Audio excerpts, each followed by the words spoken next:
Welcome to the Wisdom Tribe. If you are listening to this right now, it is not by coincidence. It is by divine appointment. You have been drawn here by the Spirit of God Himself, because this message carries something that belongs to you.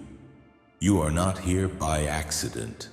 You are here because heaven has already stamped you as chosen, set apart, and destined for greatness. Child of God, prayer is not just words, it is breath to your spirit. It is the connection between heaven and earth, between your weakness and God's strength, between your questions and His answers. Yet, let's be honest, many people pray and see no results. They pray but still feel empty. They cry out, but it feels like the heavens are silent. Why? Because sometimes we are praying the wrong way. You see, prayer is not about formulas or fancy words. It's not about repeating phrases until you're exhausted. It's about intimacy, alignment, and trust. When the disciples asked Jesus, "Lord, teach us to pray," He didn't give them a religious ritual. He gave them a living blueprint, a kingdom pattern that opens the heavens and shifts the earth. And today I'm going to walk you through 7 divine truths about how Jesus taught us to pray. Truths that will breathe life into your prayers, restore your fire, and unlock results that cannot be denied. This is not just another message. It is a key, a revelation, a turning point. If you lean in with faith, your prayer life will never be the same again. Before we go any further, if your spirit is connecting to this word, type 7 in the comments right now. That number is not random. It represents spiritual alignment, the key to divine access and the completion of God's perfect will in your life. When you type it, you're not just commenting, you're making a declaration that you are ready to stop praying the wrong way and start praying the way Jesus Himself taught us. And don't forget, like, share, and subscribe to the Wisdom Tribe.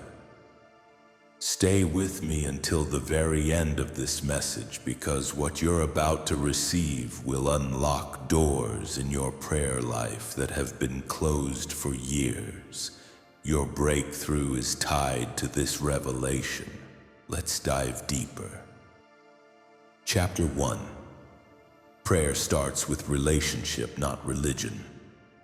When Jesus opened His teaching on prayer, He began with the words, "Our Father." Those 2 words carry more power than we often realize. He didn't say our judge, our master, or our creator, even though God is all of those things. He said Father. In that moment, He shifted the way we should see prayer forever. For generations, people had approached God with fear, with distance, with formality. They thought of Him as too holy to come near, too powerful to draw close to. But Jesus wanted His followers to understand that the God of heaven is not just holy, He is personal.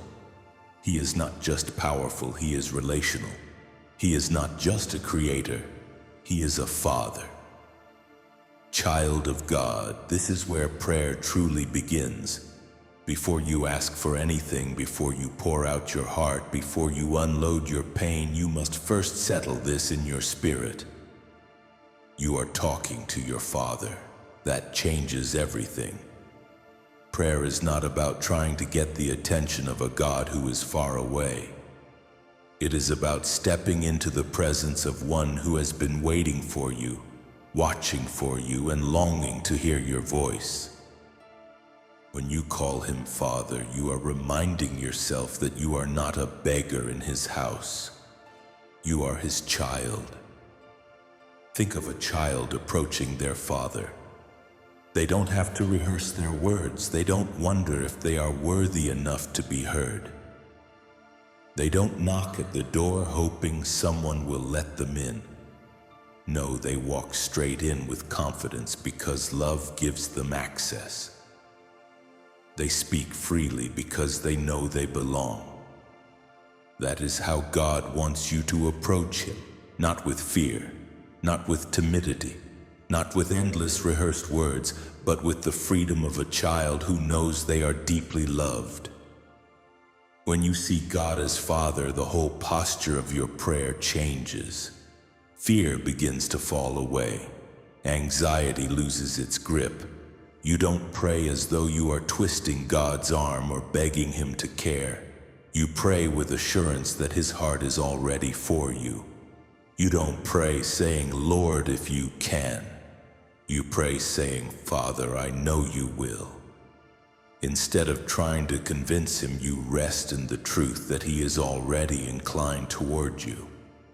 He already knows what you need before you even speak it, but He delights in hearing your voice.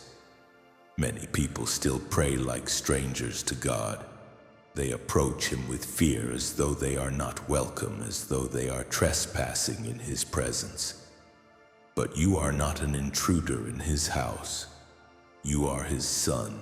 You are His daughter. You carry His name, His spirit, and His love. You belong. The cross of Jesus Christ tore down the wall of separation and gave you permanent access to the Father's presence. That means prayer is not a privilege for the spiritual elite. It is the birthright of every child of God. Religion will teach you to pray like a servant, but Jesus came to teach you to pray like a child. Servants worry about whether they are worthy to be in the presence of the Master, but a child knows they are always welcome in their Father's arms. Servants work for acceptance, but a child lives from acceptance. Servants hope to be noticed, but a child knows they are already seen. That is why Jesus began His prayer with "Our Father." Because if you don't see Him as Father, your prayers will always feel distant and powerless. This is why so many people pray and yet feel nothing. They pray and yet see no results because their foundation is wrong. They come to God as if He is reluctant, as if He is angry, as if He must be persuaded. But when you come to God as Father, everything shifts.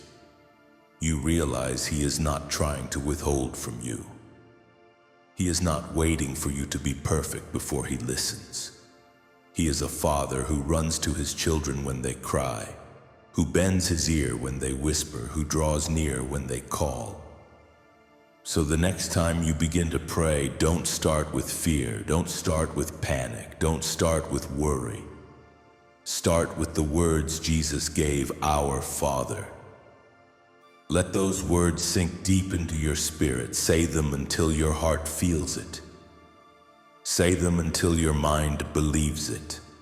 Say them until fear has no place left. Because when you pray to your Father, prayer is no longer a duty. It becomes a conversation. It becomes life. It becomes the place where love and power meet. Chapter 2. The Power of Honor. Hallowed be your name. After teaching us to begin prayer with relationship by saying, "Our Father," Jesus immediately led us into the next step. Hallowed be your name. Those 4 words carry the secret to unlocking heaven. Hallowed means sacred, holy, set apart, worthy of awe and reverence. Jesus was teaching us that before we come to God with our burdens, before we pour out our needs, before we lay our petitions at His feet, we must first lift Him up. We must first declare the greatness of His name. Child of God, this is where so many people miss it. They rush into prayer carrying the weight of their problems, and the first words that spill out are desperate cries. "Lord, fix this, help me, save me, do this for me." But Jesus showed us a higher way. He said, pause. Don't begin with the problem, begin with praise. Why?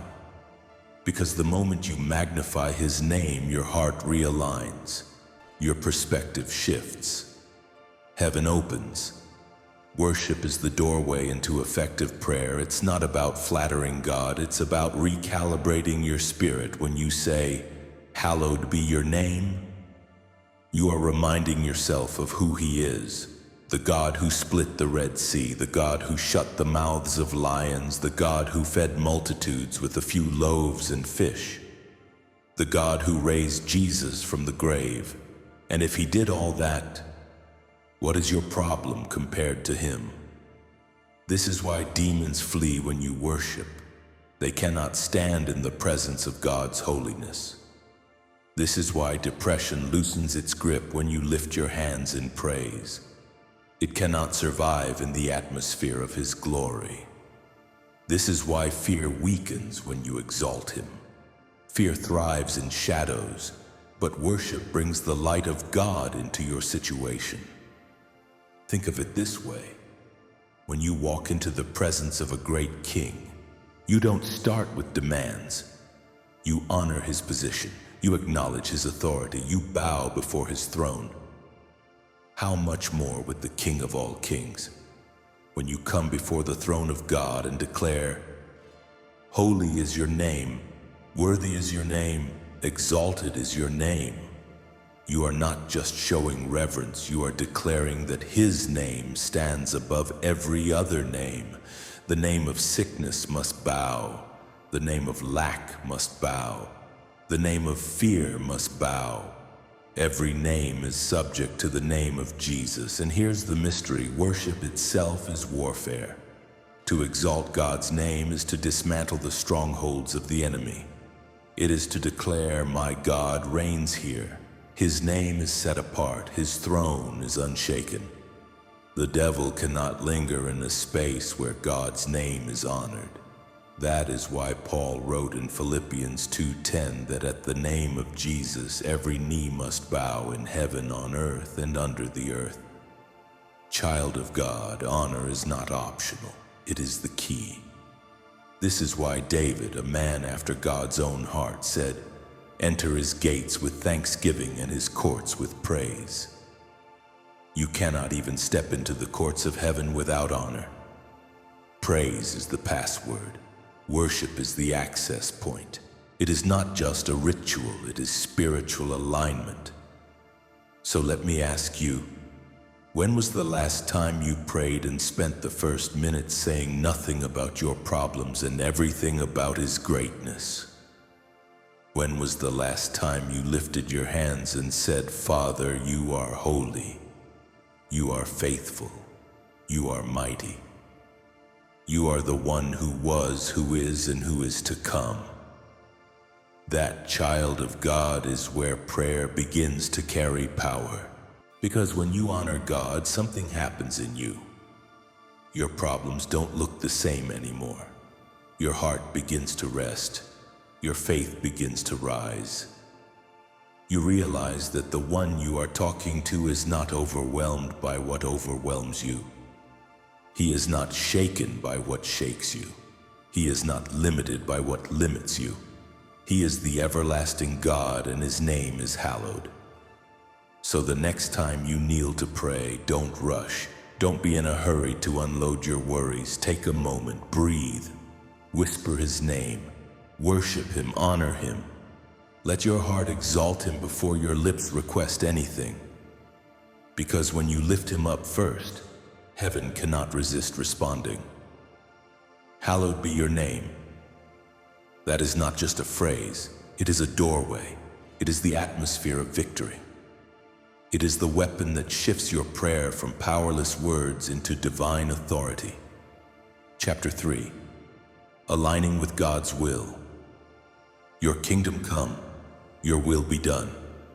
After teaching us to honor God's name, Jesus brings us to the next dimension of prayer. Your kingdom come, your will be done, on earth as it is in heaven.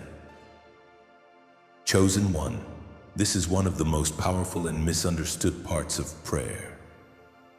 Many people approach God with a list of demands, treating Him like a genie who must grant their wishes. But Jesus revealed a higher way. Prayer is not about bending God's will to match yours. It's about bending your will to match His. Why is this important? Because God's will is always perfect. Ours is not. Our desires can sometimes be short-sighted, driven by emotions, fear, or impatience.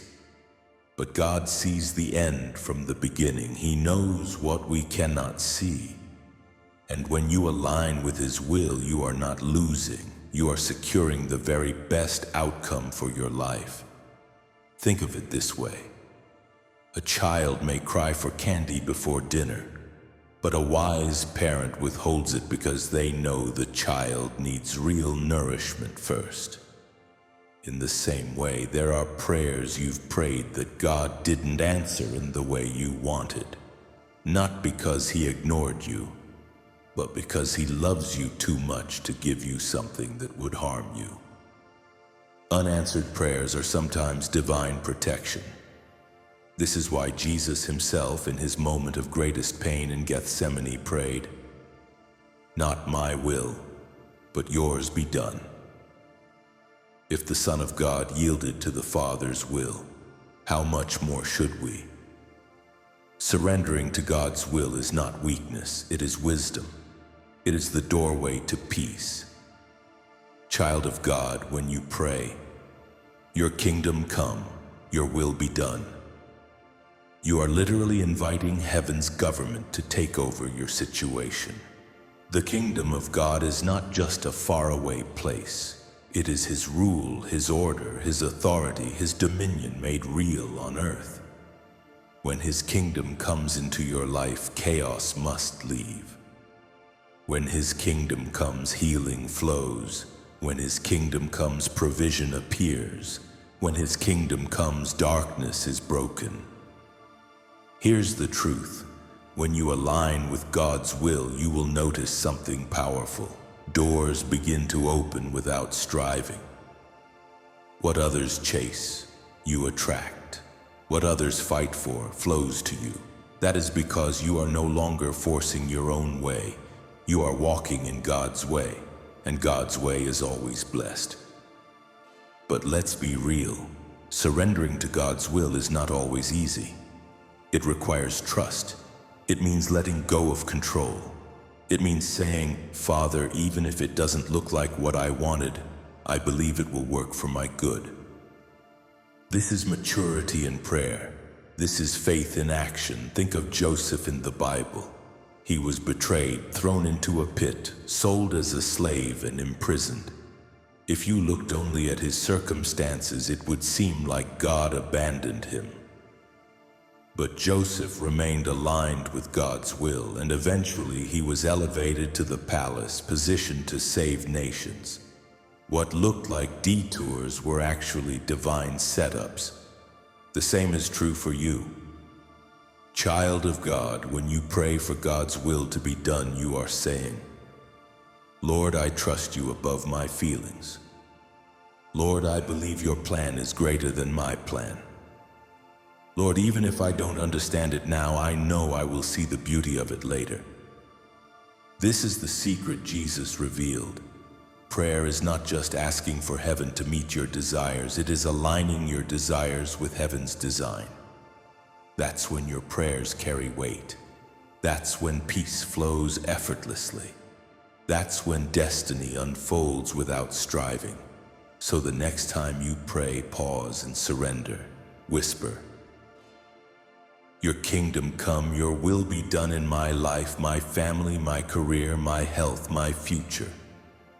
And watch how God takes what you place in His hands and transforms it into something far greater than you could ever imagine.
Chapter 5.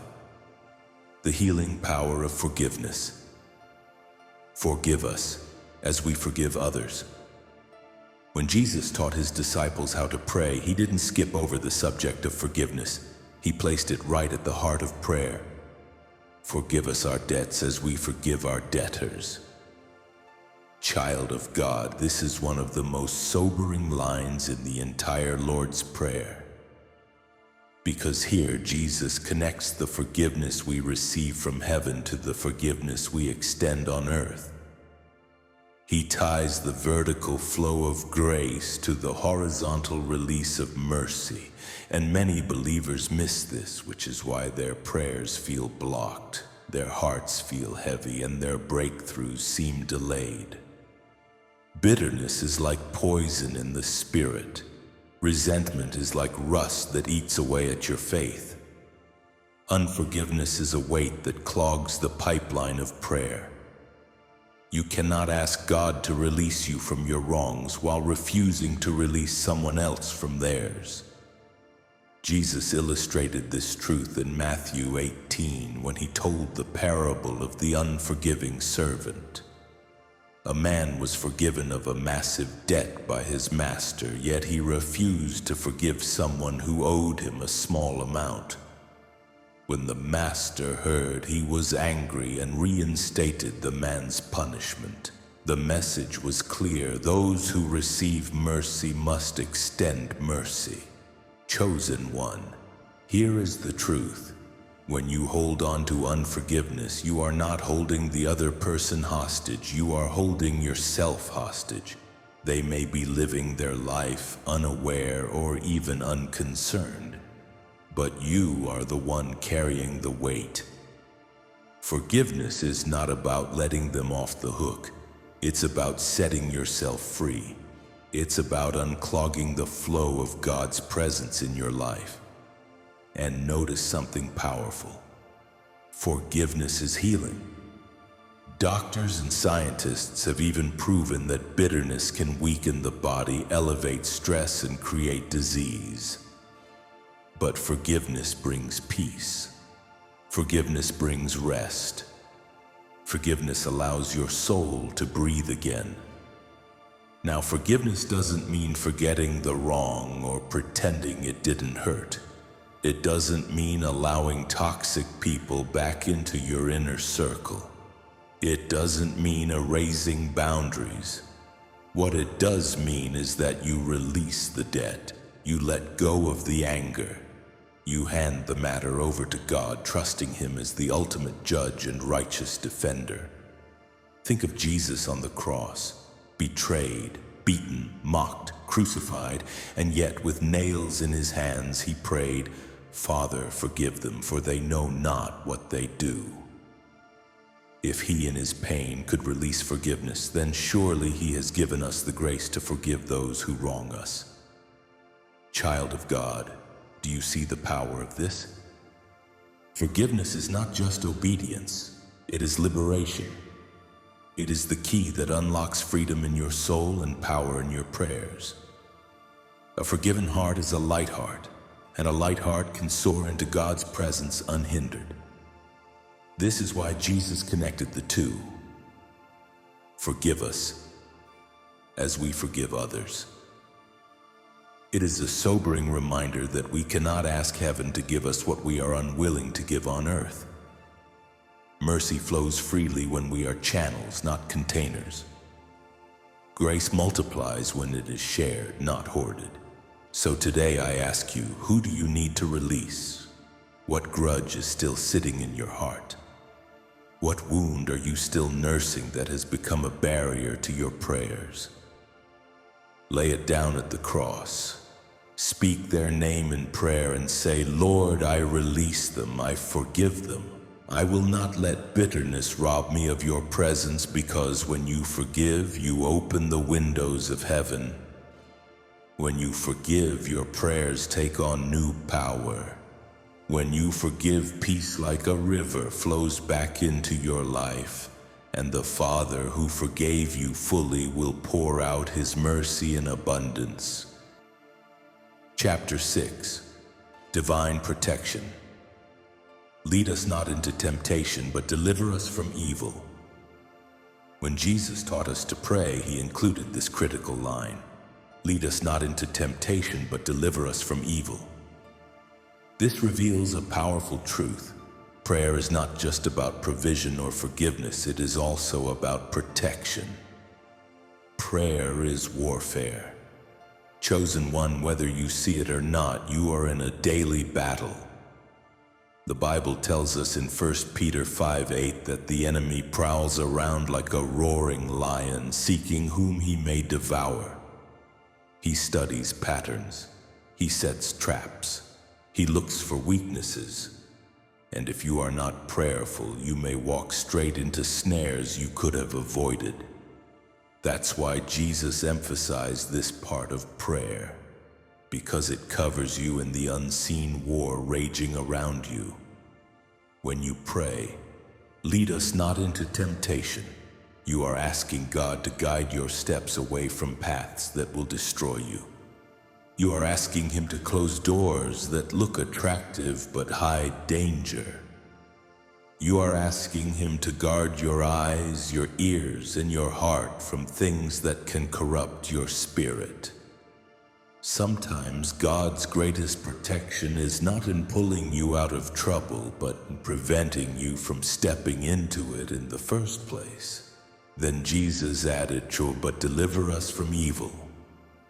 This is a direct request for rescue from the schemes of the enemy. Evil comes in many forms: spiritual attacks, hidden plots, betrayals, addictions, cycles of sin, and unseen dangers. But prayer places you under divine covering. When you call on the name of the Lord, angels are dispatched. Psalm 91:11 declares, "For he will command his angels concerning you to guard you in all your ways." That means your prayer activates heavenly assignments. Child of God, you may not always see it, but every time you pray for protection, battles are being fought and won in the spirit realm. Traps are being dismantled. Plots are being exposed. Arrows sent against you are being blocked. Sometimes the reason you woke up in peace, the reason you weren't destroyed in that situation, the reason you survived that season, is because your prayers covered you, and God delivered you from what you never even saw coming. This is why Paul instructed believers in Ephesians 6 to put on the full armor of God. Because the fight is not against flesh and blood, but against principalities, powers, rulers of darkness, and spiritual wickedness in high places. Prayer is how you wield that armor. Prayer is how you hold the shield of faith, how you swing the sword of the Spirit, how you stand firm when the enemy attacks. Let's be real. The enemy knows your weak points. He knows what temptations can pull at your heart. He knows what fears can paralyze you. But when you stay in prayer, you stay hidden in God. Psalm 91 says, He who dwells in the secret place of the Most High shall abide under the shadow of the Almighty." That secret place is prayer, and under his shadow no weapon formed against you shall prosper. Chosen one, I want you to hear this clearly. Prayer doesn't just change things, it protects things. It covers your family, it shields your mind, it guards your destiny, it fortifies your spirit. There are storms you never had to endure, battles you never had to fight, tears you never had to cry, all because your prayer sealed off the enemy's access. So when you pray, don't skip this part. Say it with authority. Lord, lead me not into temptation. Close doors that are not from you. Remove me from environments that would weaken my faith. Deliver me from evil, seen and unseen, spoken and unspoken, planned and hidden. Because the truth is, your prayers are not just words, they are weapons. Every time you pray for divine protection, the kingdom of darkness trembles. Every time you pray for deliverance, the schemes of the enemy unravel. Every time you cover yourself in prayer, you step into victory before the battle even begins. Chapter 7. The Power of Faith and Expectation. Finally, Jesus ended his teaching on prayer with a declaration of faith, victory, and eternal assurance. For yours is the kingdom, the power, and the glory forever. Child of God, those were not filler words. They were not just a polite way to close out a prayer. No, those words were the final seal, a faith-filled proclamation that everything rests in God's sovereign hands. Why did Jesus end it this way? Because prayer must always finish in faith. It's not enough to pour out your heart and then walk away in doubt. You cannot end a prayer by still carrying fear. You cannot sow seeds of words into heaven's soil and then water them with unbelief. Jesus was showing us that every prayer must be wrapped in expectation, sealed in faith, and anchored in trust. Chosen one, hear me. Prayer without expectation is wasted breath. You can recite eloquent words, cry deep tears, and spend hours on your knees. But if your heart is filled with doubt, you're building a house with no foundation. Faith is the foundation of answered prayer. Expectation is the bridge that carries your request from the unseen into the seen. Think of it this way. A farmer plants a seed and does not question if it will grow. He waters, he waits, and he trusts the process, because the law of harvest cannot be broken. So why is it that believers pray and then doubt the very one who created the law of harvest? Faith is not hoping maybe something will happen. Faith is knowing that it is already finished in the spiritual realm, and now it's just a matter of time before it appears in the natural. Expectation is not passive, it's active. When a woman is expecting a child, she prepares a room, she buys clothes, she makes adjustments in her lifestyle. She lives differently because of what is growing inside her. The same is true in prayer. If you are truly expecting God to answer, your life should reflect it. You prepare for the miracle before it shows up. You make space for the blessing before it arrives. You speak as though the answer is already yours. But here's the painful truth. Many believers cancel their prayers with their own mouths. They pray in faith on Sunday, but by Monday they're speaking fear, doubt, and defeat. They pray for healing, then complain about their sickness. They pray for provision, then talk about lack all week. They pray for open doors, but then confess, nothing ever works for me. Do you see it? That's like planting a seed in the soil and digging it up every day to check if it's still there. You never give it time to take root. Faith says, I've prayed, I've asked, I've believed, now I rest. Faith doesn't panic when there's no immediate sign. Faith doesn't collapse when things get quiet. Faith doesn't demand evidence, it produces evidence. Jesus himself said, whatever you ask for in prayer, believe that you have received it and it will be yours. Notice the tense. Believe that you have received it. Past tense. In the spirit realm, it's already done. So chosen one, the next time you pray, don't walk away empty. Walk away full of expectation. Walk away declaring, it is done. It is finished. It belongs to me. When you pray this way, heaven begins to move.